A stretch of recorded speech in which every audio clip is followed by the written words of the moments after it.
मानवी जीवांचा सर्वात मोठा शत्रू कोण असेल तर स्वनीतिमत्ता.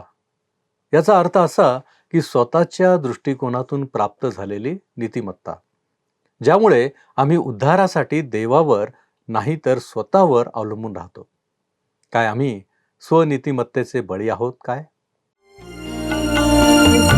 उपासना उपासना उपासना उपासना प्रभुजी करो उपासना प्रभुजी करो उपासना उपासना उपासना उपासना उपासना.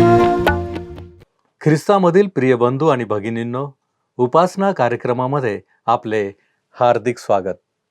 प्रियानो, जेव्हा मनुष्य संकटांनी घेरलेला असतो आणि जेव्हा त्याच्यावर विविध आरोप केले जातात, अशा वेळी साहजिकच प्रत्येक मनुष्य आपली बाजू कशी योग्य आहे हे दाखविण्याचा प्रयत्न करीत असतो. आणि त्याच्यावर आलेले संकट हे त्याच्या चुकांमुळे नव्हे तर इतर काही कारणांसाठी आहे हे सांगण्याचा आटोकाट प्रयत्न नेहमीच करीत असतो. प्रियांनो, आजच्या अध्ययनात आम्हाला हेच पाहायला मिळणार आहे. योबाने स्वतःच्या प्रामाणिकपणाचे समर्थन कसे केले हे पाहण्यासाठी चला प्रियांनो, आपण आपल्या अध्ययनाची सुरुवात करूया. श्रोत्यांनो, मागच्या अध्ययनामध्ये आम्ही 29 अध्यायापर्यंत अध्ययन संपवले आहे. आज आम्ही 30वा अध्याय सुरू करीत आहोत. आम्ही पाहिलो श्रोत्यांनो की कशा प्रकारे योब इतरांची मदत करण्यामध्ये अग्रसर होता. योबाचे देवाबरोबरचे संबंध सुरळीत होते, म्हणून त्याचे मानवाबरोबरचे संबंधही सुरळीत होते. मला वाटतं योबाच्या आत्मिक, वैचारिक व सामाजिक जीवनातून आम्हाला स्वतःसाठी खूप काही शिकता येण्यासारखे आहे.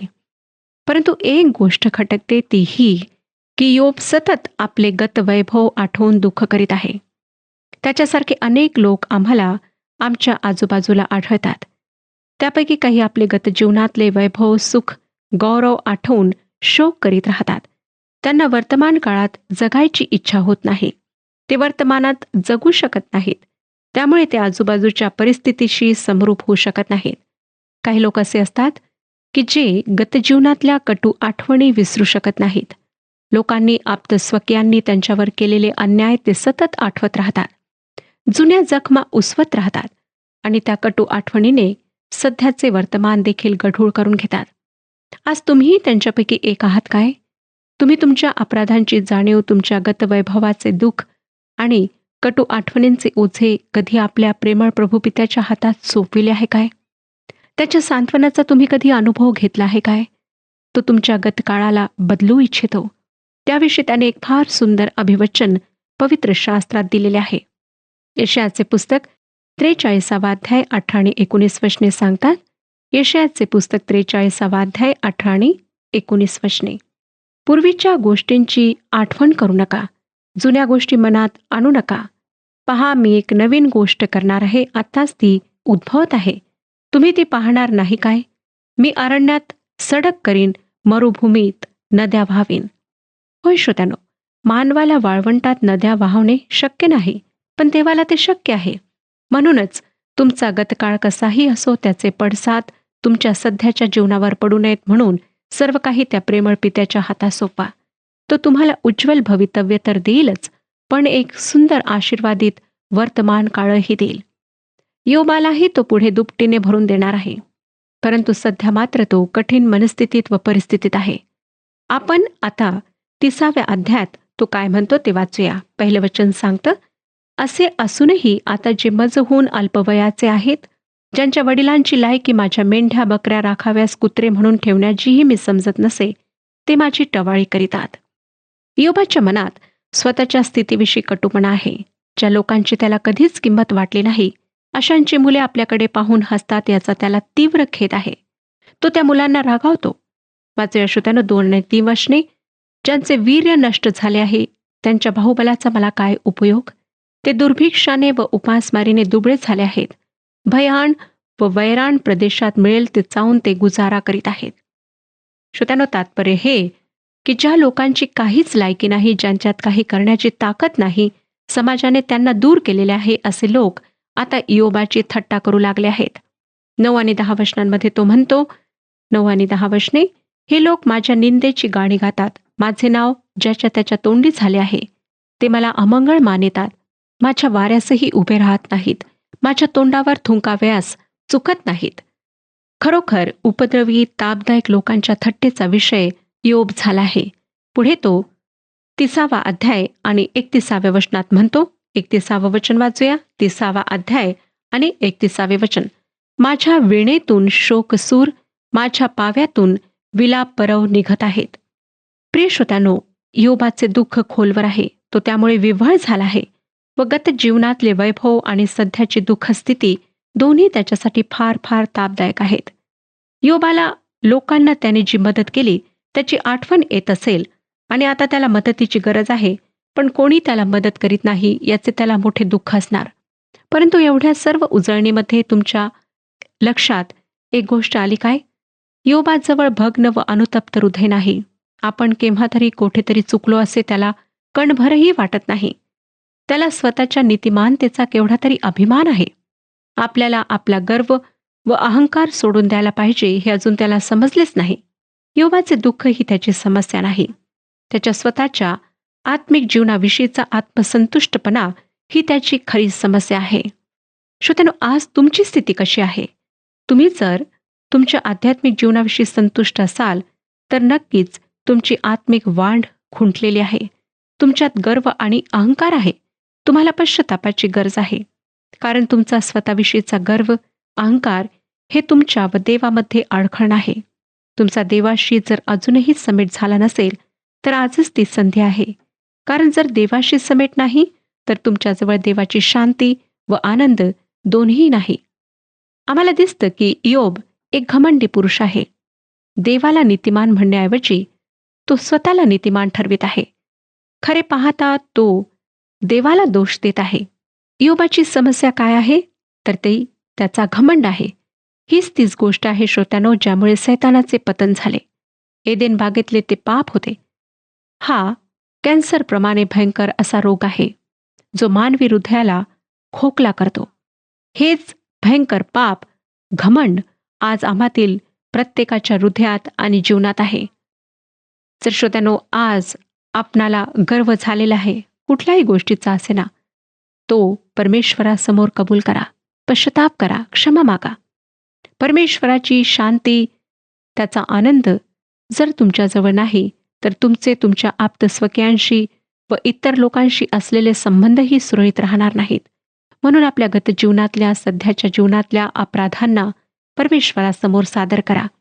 कारण पवित्र शास्त्र आम्हाला योहानाचे पहिले पत्र 1 अध्याय आणि 9व्या वचनात सांगते, जर आपण आपली पापे पदरी घेतली तर तो विश्वासू व न्यायी आहे म्हणून आपल्या पापांची क्षमा करेल आणि आपल्याला सर्व अन्यायापासून शुद्ध करेल. होय श्रोत्यानो, परमेश्वर आम्हाला त्या अपराधांपासून, त्यांच्या आठवणींपासून, पापाच्या सामर्थ्यापासून निश्चित मुक्त करतो. पण त्यासाठी त्याच्या पुत्राच्या नावामध्ये म्हणजे येशूच्या नावात आम्ही त्याच्याकडे जायला हवे. त्याच्याद्वारे देवाबरोबरचे संबंध आम्ही सुरळीत करायला हवेत. श्रोत्यानो, आज आपणाजवळ संधी आहे, म्हणून वेळ गमावू नका.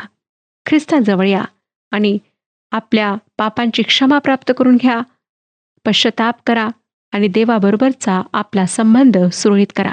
आता आपण 31व्या अध्यायाकडे वळत आहोत. 26 ते 30 या 5 अध्यायांमध्ये योबाने आपल्या मित्रांना एक लांबलचक उत्तर दिले. त्याने देवाच्या सामर्थ्याचे वर्णन केले आणि स्वतःच्या भूतकाळाची उजळणी केली. सध्याची स्थिती आपल्या मित्रांसमोर पुन्हा मांडली. या त्याच्या लांबलचक उत्तराचा शेवटचा भाग आपण आज 31व्या अध्यायात पाहणार आहोत. योबाच्या तिन्ही मित्रांनी त्याला आरोपी ठरवले आणि त्याचा परिणाम असा झाला की योबाने स्वतःला न्याय ठरविण्याच्या प्रयत्नात नकळत देवाला अन्यायी, दोषी ठरवले. त्याला शिक्षा करण्याविषयी देव अन्यायी आहे असेच जणू योब सुचवित होता.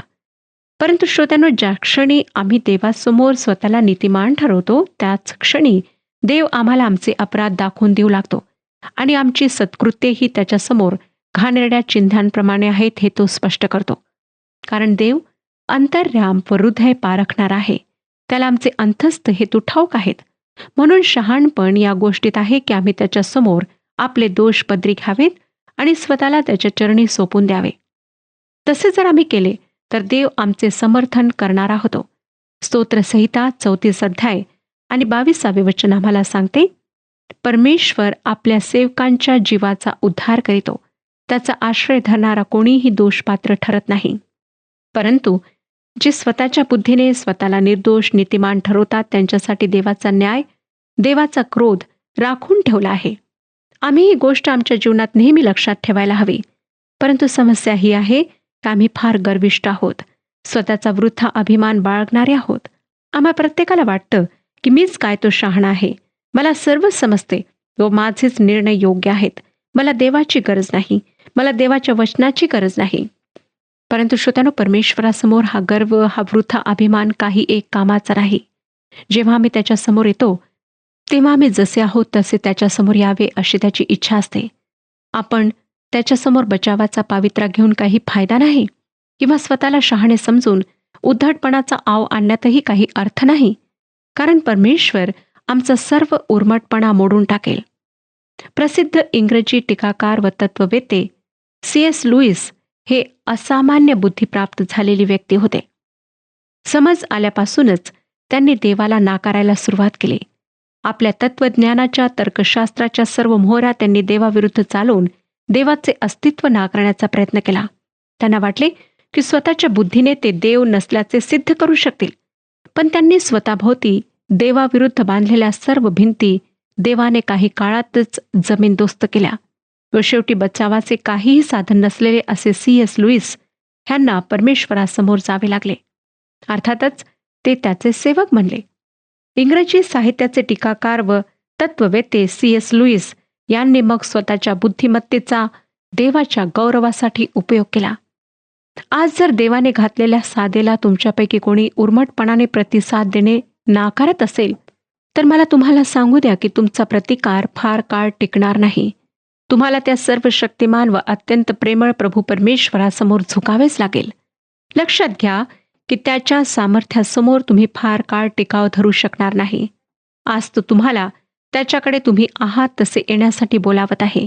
आणि एक दिवस देवाचा क्रोधाचा म्हणजे न्यायाचा दिवस येईल तेव्हा तर तुम्ही त्याच्या समक्षतेपासून कोठेही जाऊ शकणार नाही. त्याच्या बोलण्याला उत्तर न दिल्याने न्यायाच्या दिवशी तुम्ही दोषी ठराल आणि सार्वकालिक जीवनाला मुकाल. म्हणूनच आजच आपले दोष पदरी घेऊन येशू ख्रिस्ताच्या मध्यस्थीद्वारे त्याच्याकडे येणे फार फार अगत्याचे आहे.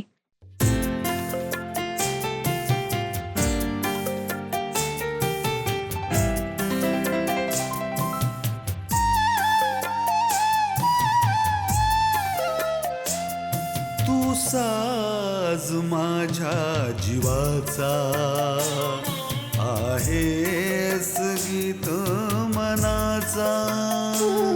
तू साज माझ्या जीवाचा आहेस गीत मनाचा. मी रचना तुझीच प्रभुजी, मी रचना तुझीच प्रभुजी. ठेवी भाव आता तयाशी. तू साज माझ्या जीवाचा आहेस गीत मनाचा.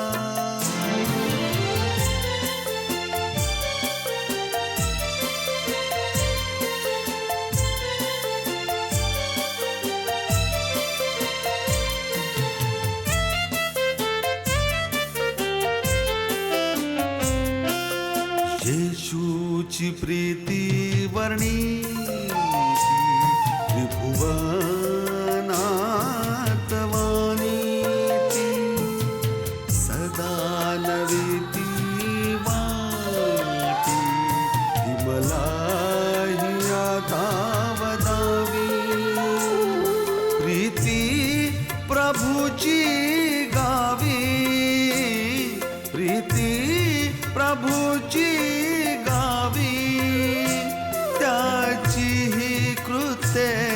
वर्णावी, तू साज माझ्या जीवाचा, आहेस गीत मनाचा.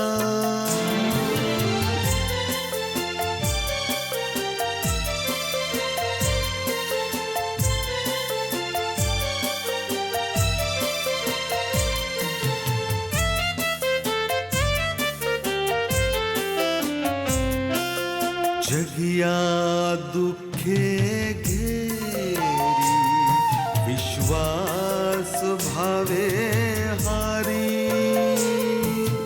पहिली ही शांती लोपी, येशूची प्रीती वदावी. प्रीती प्रभूची गावी, प्रीती प्रभूची गावी. त्याची ही कृत्ये वर्णावी, तू साज माझ्या जीवाचा, आहेस गीत मनाचा. मी रचना तुझीच प्रभुजी, मी रचना तुझीच प्रभुजी. पवित्र शास्त्र स्तोत्रसंहिता 34 अध्याय आणि 18व्या वचनामध्ये सांगते. स्तोत्रसंहिता 34, 18वे वचन. परमेश्वर भग्नहृदयी लोकांच्या सन्निध असतो, अनुतप्त मनाच्या लोकांचा तो उद्धार करीतो. आज तुम्हाला देवासमोर भग्न व अनुतप्त हृदयाचे व्हायची गरज आहे. दावीद राजा देवासमोर अनुतप्त पश्चातापी हृदयाने गेला. आपल्या पाप कबुलीच्या स्तोत्रात 91 स्तोत्र 17व्या वचनात तो म्हणतो, देवाचे यज्ञ म्हणजे भग्न आत्मा. हे देवा, भग्न व अनुतप्त हृदय तू तुच्छ मानणार नाहीस. देवाची आणि तुमची बरोबरी होऊ शकत नाही. त्याच्याकडे जर जायचे असेल तर अनुतप्त हृदयाने जायला हवे. हेच पवित्र शास्त्र आम्हाला शिकवते. यशायाचे पुस्तक 57 अध्याय आणि 15व्या वचनात परमेश्वर काय म्हणतो ते ऐका. यशायाचे पुस्तक 57 अध्याय 15वे वचन. कारण जो उच्च व परमथोर आहे, जो अक्षय स्थितीत वास करतो, ज्याचे नाव पवित्र प्रभू आहे, तो असे म्हणतो, मी उच्च व पवित्र स्थानी बसतो. तसाच ज्याचे चित्त अनुतापयुक्त व नम्र आहे, त्याच्या ठाईही मी वसतो. येणेकरून नम्र जनांच्या आत्म्याचे मी संजीवन करीतो व अनुतापी जनांचे हृदय उत्तेजित करीतो. श्रोत्यानो, देवासमोर नम्र होण्याची गरज विश्वासणाऱ्यांनाही आहे. काही विश्वासणारे येशूचे अनुयायी असल्याचा देखावा करतात. ज्या येशूने सेवकपण स्वीकारले त्याचे शिष्य असल्याचा ते दावा करतात, परंतु प्रत्यक्षात मात्र ते फार गर्विष्ठ व अहंकारी असतात. आत्मसंतुष्ट असतात. स्वर्गाचे वैभव सोडून पृथ्वीवर मानवाच्या उद्धारासाठी सेवेसाठी आलेल्या येशूचे सेवक म्हणून घेणारे काही सेवक स्वतःचा उदो करून घेतात, इतरांना तुच्छ लेखतात. योब या पुस्तकाचा 31वा अध्याय असल्याच लोकांचे प्रतिनिधित्व करतो. पहिलं वचन वाचूया. 31वा अध्याय, पहिलं वचन. मी तर आपल्या डोळ्यांशी करार केला आहे, मी कोणा कुमारीवर नजर कशी जाऊ देऊ. या ठिकाणी योब ही गोष्ट स्पष्ट करीत आहे. तो अगदी शुद्ध जीवन जगला. तो स्त्रियांच्या मागे गेला नाही.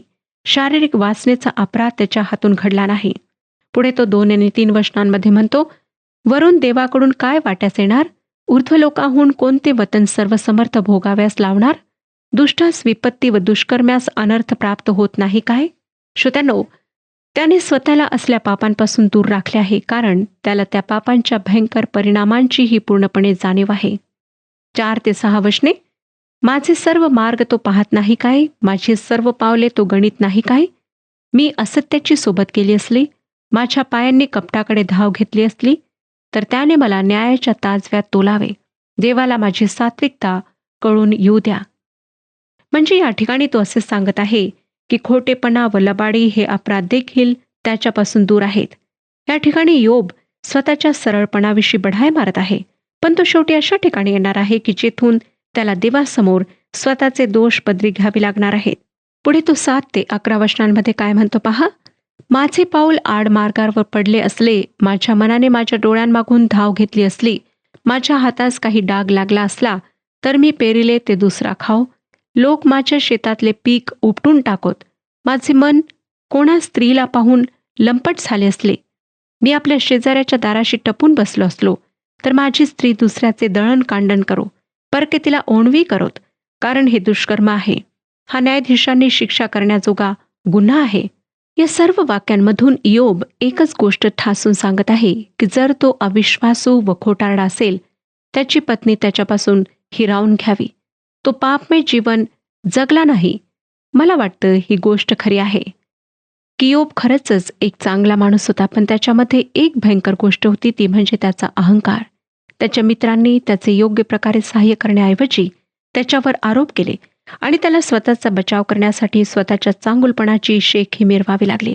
पुढे तो 13 आणि 14 या वचनांमध्ये म्हणतो, 31वा अध्याय 13 आणि 14 वचने. माझा दास व दासी मजशी वाद करीत असता मी त्यांचा हक्क तुच्छ लेखिला असता, तर देव माझा न्याय करावयास उठल्यास मी काय केले असते? त्याने झाडा घेतला असता तर मी काय जाब दिला असता? इयोब अतिशय श्रीमंत होता, म्हणजेच त्याच्याकडे नोकर चाकर होते आणि त्या नोकर चाकरांशी आपण दयेने वागलो, कारण आपल्याला देवाचे भय होते, असे इयोब या ठिकाणी सांगत आहे. जीवनाचे एकही क्षेत्र असे नाही की त्याविषयी पवित्र शास्त्रात मार्गदर्शन नाही. मालक, नोकर या नात्याविषयी, धनी व दास या नात्याविषयी पवित्र शास्त्र अतिशय स्पष्ट शिकवण देते. इयोब पुढे 16 ते 22 या वचनांमध्ये काय म्हणतो पहा. मी कंगालांचा आशाभंग केला असला, विधवेचे डोळे शेणविले असले, मी आपला भारक तुकडा एकट्यानेच खाल्ला असता, त्यातला काही पोरक्यास दिला नसला. माझ्या बाळपणापासून बापाकडे जसा मुलगा तसा तो माझजवळ लहानाचा मोठा झाला आहे. लहानपणापासून मी विधवेचा सांभाळ करीत आलो आहे. अथवा कोणी वस्त्र वाचून मरत आहे, कोणा दारिद्र्यास पांघरून नाही हे पाहून त्यास मी आपल्या मेंढराच्या लोकरीची वस्त्रे दिली नसली, त्यांच्या अवयवास उभी येईलसे करून त्यांचा आशीर्वाद घेतला नसला, वेशीवर कोणी आपल्या पक्षाचा आहे हे पाहून मी पोरक्यावर आपला हात उचलेला असला, तर माझी खवाटे पाठीतून निखळून पडत, माझे हात खांद्याच्या सांध्यातून मोडून पडत. श्रोत्यांनो, स्पष्टच आहे की इयोबाने गरिबांची काळजी वाहिली, अनाथ व विधवा यांच्या गरजांकडे लक्ष पुरवले. या सर्व वर्णनामध्ये मी पणाच आम्हाला दिसून येतो. एवढे सर्व मी करूनही देव माझ्याशी अन्यायाने वागला, असेच जणू काही इयोब सुचवत आहे. देवच चुकला असे तो जणू म्हणत आहे. 29 आणि 30 या वचनांमध्ये इयोब काय म्हणतो पहा. 29 आणि 30 वचने. माझ्या द्वेष्टाचा नाश झालेला पाहून मला आनंद वाटला असता, त्याचवर अरिष्ट आले हे पाहून मला उल्हास वाटला असता. त्याचा प्राणनाश व्हावा असा शाप मागून मी आपल्या जिभेस पाप करू दिले नाही. इयोब आपल्या शत्रूंबाबतही दुष्टपणाने वागला नाही. असे वाटते की इयोबाला आपल्या सत्कृत्यांविषयी फार अभिमान होता. त्याला त्याबद्दल घमंड होता. परंतु परमेश्वरासमोर लवकरच तो गर्व गळून पडणार आहे. पुढे 33 ते 36 वचनांमध्ये तो काय म्हणतो पहा. जनसमूहाला भिवून कुलीन घराणे मला नावे ठेवितील याचा धाक वाटून मी गपचूप राहिलो व घराबाहेर पडलो नाही. मनुष्यांसारखे मी आपल्या अपराधावर झाकण घातले असते, माझे पाप मनातल्या मनात लपविले असते, तर माझे कोणी ऐकणारा असता तर किती बरे होते. हेच माझे दस्तखत, सर्व समर्थाने मला जाब द्यावा. माझ्या प्रतिवाद्याचा लेखी आरोप दाखल झाला असता तर बरे झाले असते. तो मी आपल्या खांद्यावर वागविला असता, शिरोभूषणाप्रमाणे तो डोक्याला वेष्टीला असता. तो म्हणतो त्याने गुप्तपणे काहीच केले नाही. तो इच्छा दर्शवितो की त्याच्या शत्रूंनी ते त्याच्याविषयी काय विचार ठेवतात हे लिहून काढावे आणि त्यांचे ते मत तो जणू काही गळ्यामध्ये टायप्रमाणे लटकविल किंवा डोक्यावर मुकुटाप्रमाणे ठेवील, जेणेकरून सर्व ते पाहू शकतील. तो रस्त्यावर इकडे तिकडे जाईल आणि म्हणेल, पहा माझ्या शत्रूंचे माझ्या बाबतीत काय म्हणणे आहे. ही माझी प्रशंसा होय. कशा प्रकारे इयोब शेखी मारत आहे हे आम्हाला ह्या ठिकाणी दिसतं. स्वतःच्या जीवनातील प्रत्येक गोष्टीविषयी तो बोलला, पण अहंकाराबद्दल त्याने कबुली दिली नाही, पश्चाताप केला नाही. इयोब त्याच्या स्वतःच्या दृष्टिकोनातून नीतिमान होता, परंतु श्रोत्यांनो देवासमोर नाही. पुढच्या वचनांमध्ये आम्हाला वाचायला मिळतं 37 ते 40 वचनात. मी पावला पावलाचा हिशोब त्याला दिला असता, त्याचपाशी मी सरदारासारखा गेलो असतो. माझ्या शेताने मजविरुद्ध घाराणे केले असेल, त्याच्या सर्व तासांनी मिळून आक्रोश केला असेल. मोबदला दिल्या वाचून त्यातले पीक मी खाल्ले असेल, त्याच्या मालकाच्या प्राणोत्क्रमणास कारण झालो असेल तर त्यात गव्हाच्या ऐवजी काटे धोत्रे, जवाच्या ऐवजी कुसळे उगवत. येथे इयोबाचे भाषण समाप्त झाले. अशा प्रकारे श्रोत्यांनो, 26 ते 31 या अध्यायांमध्ये इयोबाने दिलेले लांबलचक उत्तर आपण पाहिले. ह्यामध्ये आम्हाला हे एकच गोष्ट आढळली, ती म्हणजे की इयोब अहंकारी होता. त्याला स्वतःच्या नीतिमानतेवर फार भरोसा होता. परंतु आम्हाला दिसतं की परमेश्वरासमोर तो नीतिमान नव्हता. अशी स्थिती आम्हातील अनेक लोकांची आहे. आम्हाला स्वतःच्या चांगुलपणावर, शिक्षणावर, इतर गोष्टींवर फार गर्व आहे. काही लोकांना स्वतःच्या सौंदर्याचा गर्व आहे. त्यांना असं वाटतं की मी आहे तर कोणीच नाही. परंतु श्रोत्यांनो, आम्ही जर परमेश्वराच्या दृष्टिकोनातून स्वतःचे परीक्षण केले तर आम्हाला दिसेल की आम्ही त्याच्यासमोर किती दुर्बळ आहोत. आमच्यामध्ये कुठलाच चांगुलपणा नाही. अशी कुठलीही गोष्ट नाही की त्याच्या आधारे आम्ही परमेश्वरासमोर नीतिमान म्हणून उभे राहावे. फक्त एकच गोष्ट आम्हाला त्याच्यासमोर नीतिमान बनवू शकते आणि ती म्हणजे त्याचा पुत्र प्रभू येशू ख्रिस्त ह्याचे पवित्र रक्त. त्याच्या पवित्र रक्तामध्येच आमची सर्व पापे धुतल्या जातात. आम्ही त्याच्याद्वारेच परमेश्वरासमोर नीतिमान ठरू शकतो. जर आज आपण स्वतःच्या गर्वाबद्दल, स्वतःच्या जीवनात असलेल्या पापांबद्दल पश्चाताप केलेला नाही तर परमेश्वर आपणाला संधी देत आहे. सर्व पापांची कबुली द्या. प्रभूसमोर स्वतःला नम्र करा आणि म्हणा की प्रभू, आजपासून तू माझ्या जीवनाचं नियंत्रण कर. होऊ शकतं श्रोत्यांनो की इयोबाप्रमाणे आपण अनेक चांगल्या गोष्टी करणारे आहात, परंतु त्याविषयी घमंड बाळगून आपण जगत आहात. त्याची कबुली द्या, पश्चाताप करा आणि ख्रिस्ताला आपल्या जीवनात तारणारा म्हणून स्वीकारा. परमेश्वर आपणास सर्वांस आशीर्वाद देवो. हा कार्यक्रम आपणास आवडला काय? आता आम्हाला एक मिस कॉल करा आणि आपण पुढील विजेता होऊ शकता.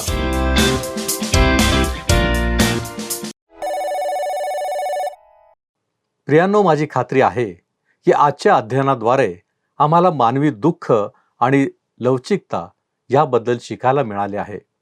इयोबाच्या जीवनाद्वारे वैयक्तिक परीक्षांना कसा प्रतिसाद द्यायचा याबद्दल आत्मपरीक्षण करण्यास नक्कीच आपणास प्रोत्साहन मिळाले असेल.